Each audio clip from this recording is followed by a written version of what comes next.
ഈ പി.വി. അൻവർ കാരണം സമാധാനം കിട്ടിയിരിക്കുന്നത് നമ്മുടെ സിനിമാ മേഖലയ്ക്കാണ്. കാരണം അവരുമായിട്ട് ബന്ധപ്പെട്ട വാർത്തകൾ കുറഞ്ഞു, പി.വി. അൻവറുമായിട്ട് ബന്ധപ്പെട്ട വാർത്തകൾ കൂടി.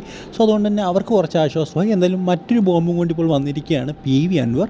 സോ അത് എന്താണെന്ന് പറയുന്നതിന് മുമ്പ് നിങ്ങളുടെ ലൈക്ക് എന്ന് പറയുന്നത് ഭയങ്കര ഇമ്പോർട്ടൻ്റ് ആണ്. 200 ലൈക്കിൻ്റെ ടാർഗറ്റ്. എല്ലാവരും അതിലേക്ക് എത്തിക്കുമെന്ന് വിചാരിക്കുന്നു. പി.വി. അൻവർ കുറച്ച് സീനാണ്. അദ്ദേഹം രണ്ടും കൽപ്പിച്ചിറങ്ങിയേക്കുവാണെന്നാണ് തോന്നുന്നത്. നമുക്കറിയാം ഹേമ കമ്മിറ്റി റിപ്പോർട്ട് വന്നതിന് ശേഷം ഒന്ന് കുലുങ്ങിയത് സിനിമ ഇൻഡസ്ട്രിയാണ്. എന്തായാലും പി.വി. അൻവറിൻ്റെ റിപ്പോർട്ടുകളൊക്കെ ഇങ്ങനെ പുറത്തേക്ക് വന്നുകൊണ്ടിരിക്കുകയാണ്. സോ അത് വന്നതിന് ശേഷം നമ്മുടെ പാർട്ടികളെല്ലാം എതിർ പാർട്ടിയാണെങ്കിലും സ്വന്തം പാർട്ടിയാണെങ്കിലും എല്ലാം ഇങ്ങനെ അതിലെ ആളുകളൊക്കെ ഇങ്ങനെ കുലുങ്ങിക്കൊണ്ടിരിക്കുകയാണ്. എന്തായാലും ഇപ്പോൾ അദ്ദേഹം ഉന്നം വെച്ചിരിക്കുന്നത് മുഖ്യമന്ത്രിയുടെ പൊളിറ്റിക്കൽ സെക്രട്ടറി പി ശശിയാണ്. എന്തായാലും എടുത്തു പറയേണ്ട ഒരു കാര്യം എന്ന് പറയുന്നത്, എന്തായാലും നേരത്തെ തന്നെ അദ്ദേഹം ഈ ഒരു പരാതി ഉന്നയിച്ചിരുന്നു. എന്തായാലും ഇത് അന്വേഷിക്കാം എന്ന് നമ്മുടെ പാർട്ടി സെക്രട്ടറി എം.വി. ഗോവിന്ദൻ പറഞ്ഞിരുന്നു. പക്ഷേ അന്വേഷിക്കണമെങ്കിൽ ഒരു റിട്ടേൺ കംപ്ലയിൻറ്റ് എഴുതി തരണം. സോ ഒരു റിട്ടേൺ കംപ്ലയിൻറ്റ് എഴുതി തന്നാൽ ഉറപ്പായിട്ടും അന്വേഷിക്കാമെന്ന് എം.വി. ഗോവിന്ദൻ പറഞ്ഞു. സോ ആ ഒരു സമയത്ത് പി.വി. അൻവറിന് അത് എഴുതി കൊടുക്കാൻ സാധിച്ചില്ല. ബട്ട് ഉടനെ തന്നെ എത്രയും പെട്ടെന്ന് തന്നെ എഴുതി കൊടുക്കുമെന്നാണ് അദ്ദേഹം പറഞ്ഞിരിക്കുന്നത്. ഏതാണ്ടൊക്കെ തെളിവും മറ്റു കാര്യങ്ങളൊക്കെ ഉണ്ട്, ഏതാണ്ട് എഴുതി തുടങ്ങിയിട്ടുണ്ടെന്നും അദ്ദേഹം പറഞ്ഞു.